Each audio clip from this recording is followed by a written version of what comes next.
My son and I are soon embarking on an opulent new chapter of our lives overseas, all thanks to his impressive $10 million. Once we're gone and you're divorced, you'll find it hard to fend for yourself. Curious about our destination? Well, you'll have to humble yourself, kneel, and maybe even grovel at my feet before I consider telling you more. What are you talking about? I'm lost. I had absolutely no clue what my mother-in-law was implying. The news of their plans to move abroad and the substantial savings came as a complete surprise to me. It's simple. With my son's $10 million, we're set to start a glamorous life in a foreign land, just the two of us, she continued. But why would my husband leave, and what's with the sudden mention of $10 million? If you're that desperate to know, get on your knees, beg, and maybe I'll enlighten you. Why this hostility? Where is my husband? We're quite content, enjoying the lavish lifestyle that my son's fortune affords, she remarked dismissively. It was clear I was no longer needed.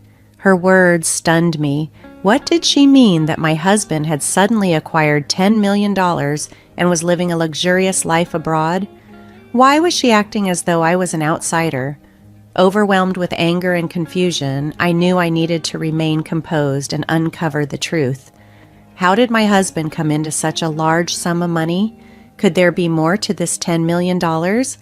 I manage a prominent IT company where I met my husband.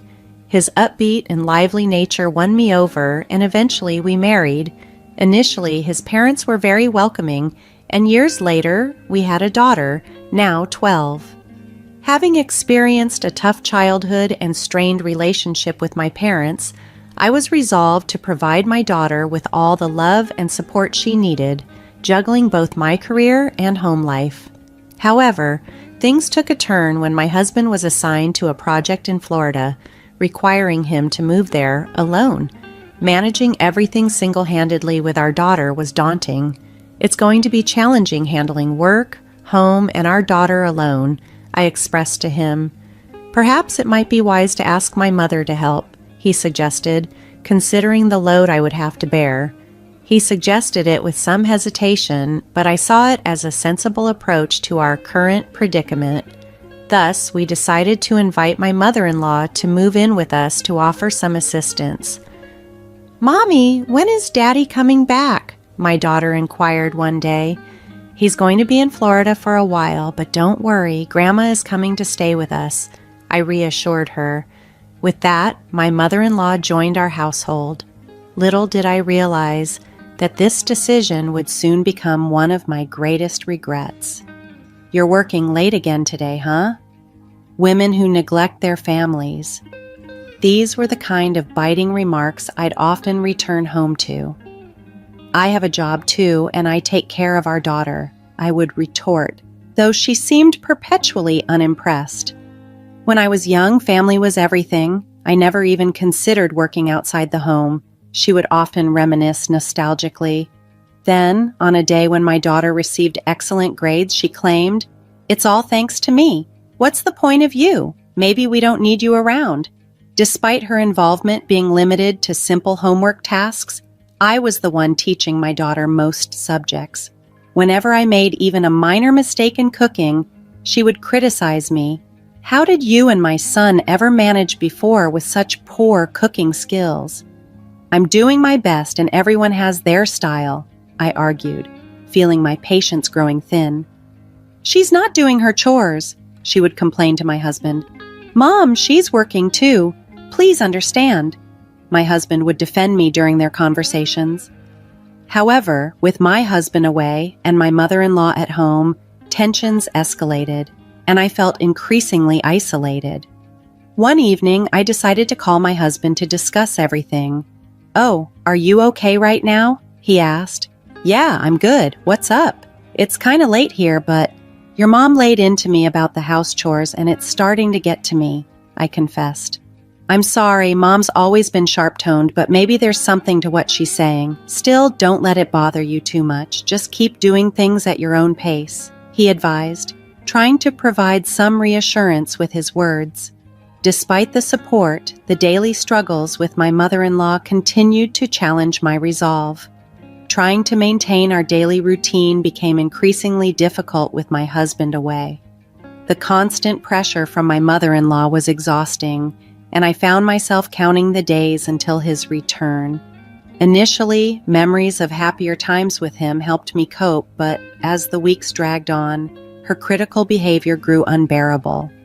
She nitpicked everything I did from dawn until dusk.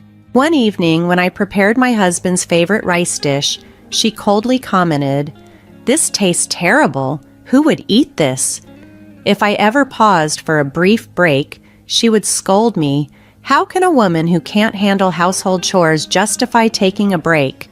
While my husband would usually shrug off my minor mistakes with a laugh, in front of my mother-in-law, I felt pressured to be flawless. Her harsh treatment, I suspect, stemmed from her deep affection for her son and her reluctance to accept that he had chosen to marry me and live away from her. This challenging situation strengthened my resolve never to become an overbearing parent like her. One day, after indulging in a small shopping spree at a local mall to uplift my spirits, I returned home to find her fuming at the entrance. "How could you go out for fun while your husband isn't home? What about the household chores?" She confronted me furiously. "I thought I needed a little break," I responded, trying to keep my calm in a tense situation. "A break? All this trouble is because of your incompetence," she retorted. After that harsh exchange, I desperately awaited a call from my husband, hoping his voice would comfort me. However, the news he shared was anything but comforting. "I've got some bad news," he began. "My work in Florida isn't going well. I got into gambling. I was in a tough financial spot and had accumulated quite a bit of debt." My husband confessed over the phone. "Are you serious? Gambling in debt? This is completely unexpected. What about our future and our daughter?" I replied, shocked and worried. "I'm sorry, I feel stuck right now, but trust me, I'll figure something out," he pleaded. "How do you plan to handle this? How much do you owe?" I asked, seeking clarity. "I'm working on a solution," was all he could manage. I had always seen my husband as a dependable and sincere man.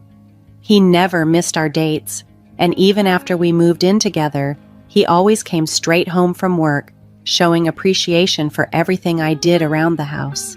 His honesty and sincerity were what made me fall in love with him. However, now, with him far away, and under the constant barrage of my mother-in-law's criticisms, my life felt increasingly unbearable. "I can't believe someone as useless as you married my son," my mother-in-law would often sneer, her harsh words cutting deep. With my husband continuing his work away from home, the sting of his gambling debts, and the relentless criticism from my mother-in-law, my despair grew. One night, feeling utterly overwhelmed, I found myself crying on a park bench, alone. Then, one evening during dinner, my mother-in-law unearthed a secret from my past and used it to taunt me further. "So, I heard you used to work in a nightclub, huh? Shame on you for raising my grandchild after working in such a place. How did you find out about that?" I asked, stunned. "I was telling someone about how useless my son's wife is and showed them a picture of you. They recognized you. Apparently, you weren't even good at that job," she jeered. Before I married my husband struggling for money, I had indeed worked at a nightclub, a secret I thought he didn't know. I was speechless. I never imagined my mother-in-law would discover this about my past, let alone use it against me.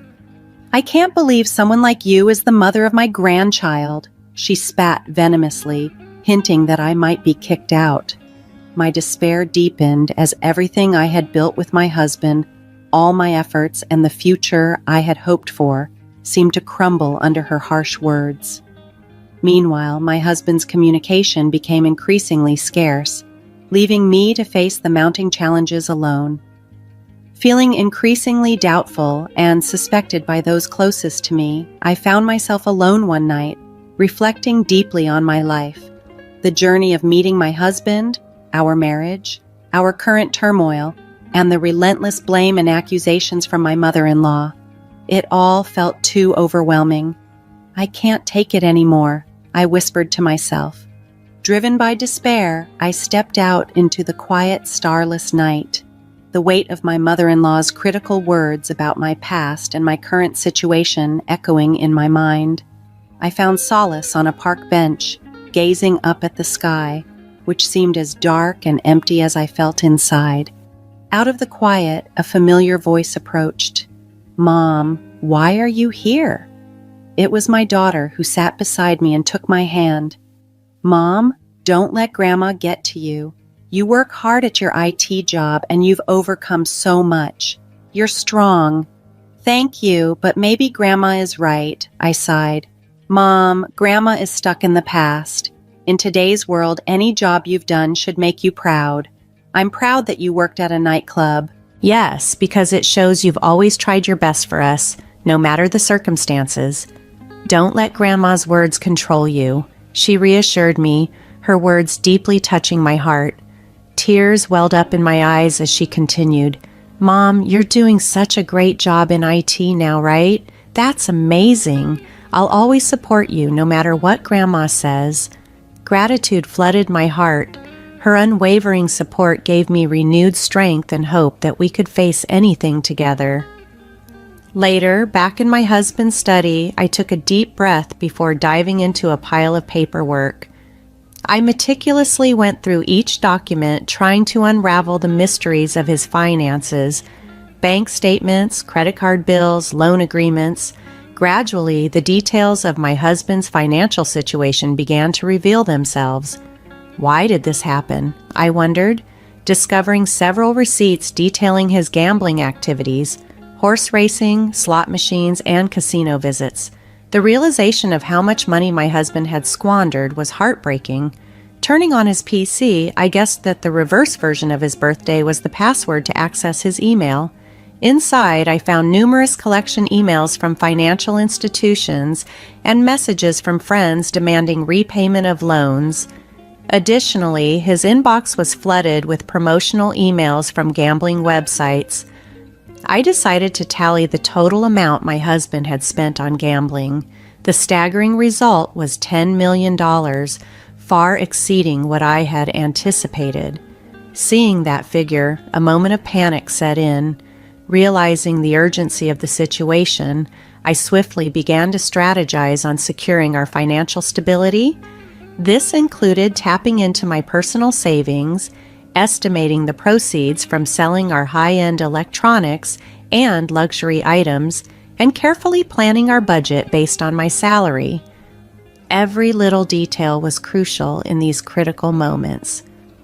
As I carried on with my investigation, I contacted various financial institutions daily to fully grasp the extent of my husband's debts.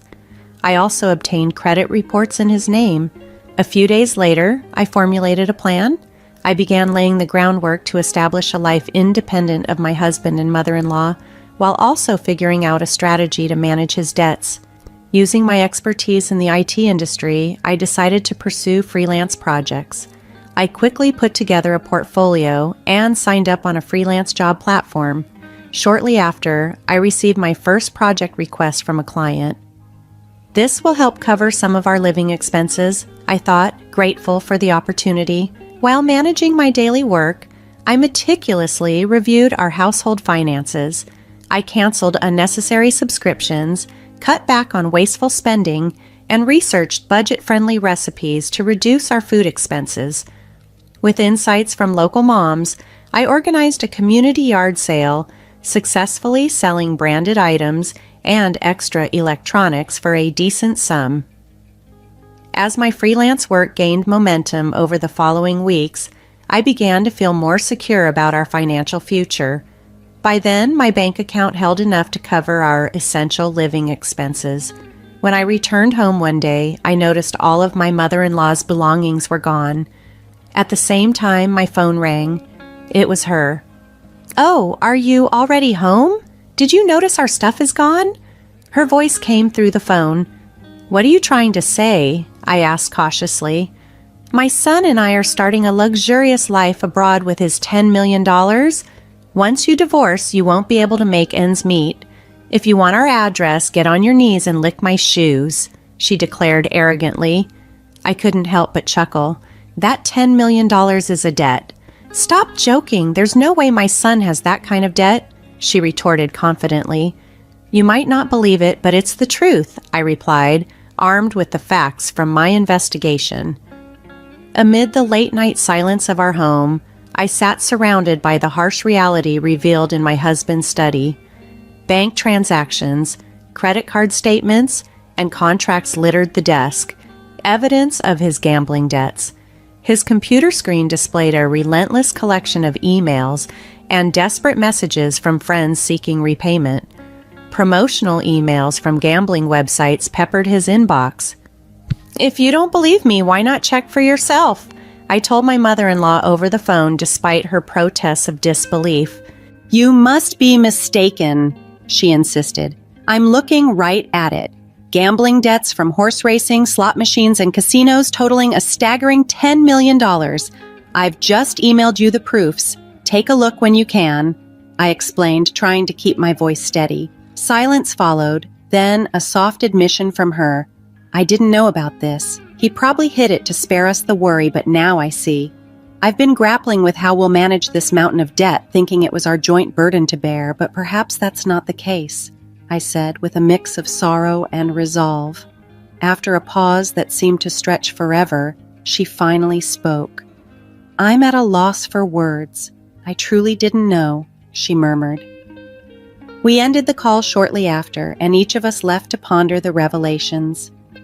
Despite the upheaval caused by my husband and mother-in-law's initially planned escape to a lavish life abroad, a plan based on what turned out to be a misunderstood financial document, I decided to chart a new path forward for my daughter and me. I needed to protect our future, irrespective of the crumbling circumstances around us.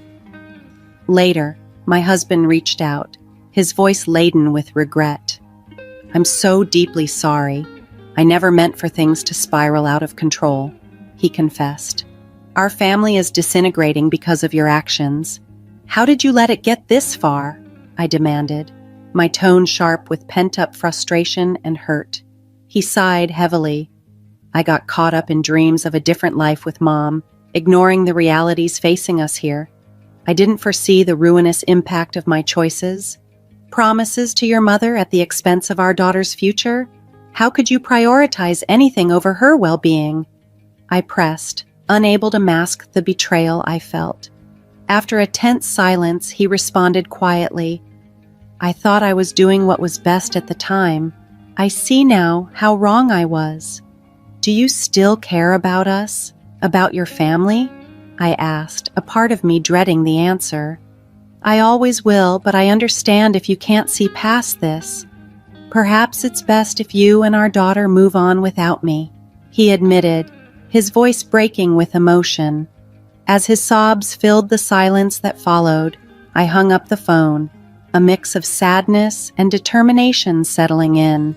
It was clear I had to rebuild from the ground up, focusing solely on the well-being of my daughter and myself. The mistake of misreading a bill as a $10 million lottery win had set off this chain of events, but it was up to me to steer our course toward stability and recovery. As my mother-in-law plotted their supposed dream relocation overseas, she convinced my husband to accompany her, both blissfully unaware of her crucial mistake. It was a bill, not a lottery win, that fueled their plans. Believing that starting anew abroad might mitigate their financial troubles, my husband naively agreed to the move. When I discovered the truth behind their intentions and the financial blunder, my frustration and anger toward my husband intensified. Determined to protect myself and my daughter, I started consulting with a lawyer, preparing for divorce, and ensuring we could secure emotional distress compensation and child support. This marked a turning point. A new beginning was unfolding for my daughter and me, free from the disillusionment brought by my husband and his mother. During this transformative period, my daughter and I grew incredibly close. Her unwavering support in my decision to start anew became my pillar of strength. Each affirmation from her filled me with a mix of relief and gratitude, making the emotional turmoil we endured together seem worthwhile. Meanwhile, the reality of life overseas quickly soured for my mother-in-law and husband. Their ill-prepared venture was marred by financial instability and unexpected challenges, including a significant loss of their remaining funds to pickpockets, further complicated by language barriers. Ultimately, their lack of foresight led to deportation due to visa overstay issues. Back home, through careful negotiations led by my attorney, the terms of the divorce were finalized. We decided that my husband would pay a single lump sum for emotional distress compensation and child support.